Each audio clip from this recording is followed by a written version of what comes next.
Hello good morning दोस्तों। रात के 12 बजे मैं निकला था नाइट आउट के लिए और सुबह के बज चुके थे 5। अभी मैं साजिद को फ़ोन किया, फिर साजिद मुझे लेने आया, फिर साजिद ने मुझे घर छोड़ा, फिर मैं घर आकर अपने कंपनी के सारे काम किए। फिर काम करने के बाद मैं नहा धोकर तैयार हो गया फ्राइडे की नमाज़ पढ़ने के वास्ते। वहाँ मस्जिद गया, फिर नमाज़ पढ़ के मैं बाहर आया। फिर बाहर आकर मैंने लिया ड्राई क्लीन वाले से कोट। फिर उसके बाद हमारा प्लान बना कि हम अजमेर जा रहे हैं, क्योंकि हमारी ज़िंदगी में घूमना है, घूमने के सिवा हमारे पास कुछ काम नहीं है।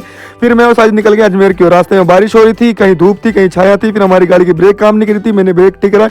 फिर काफ़ी लंबा सफ़र तय करने के बाद हम लोगों ने कुछ खाया और थोड़ा सा रेस्ट किया। रेस्ट करने के बाद हमने वापस तैयार हो गए अजमेर जाने के वास्ते। फिर फाइनली हम अजमेर पहुंच गए। फिर अंदर जाकर हम लोगों ने वजू बनाया, वजू बनाकर फिर हमने की जियारत करके हम फिर वापस बाहर आए। बाहर आने के बाद हमें लगा कुछ खाना चाहिए, इसलिए हमने मिठाई ली। मिठाई खा के फिर हम बाहर निकले। हमने गए पुलिस चौकी से पार्किंग से गाड़ी ली। फिर वहाँ हम ढाबे पहुंचे। फिर ढाबे पहुंचने के बाद हम लोगों ने खाने का कुछ सोचा। मैंने खाई मिठाई, साजिद ने खाई पंजाबी थाली। थाली काफ़ी अच्छी थी। उसके बाद हम लोग गए बाहर निकलने के बाद हम गए घर की ओर जा रहे थे। रास्ते में काफ़ी देर हो गई थी, फिर इसलिए हमें शायद बाहर ही रुकना पड़ा। इसके बाद फिर हमने time to do it again tomorrow.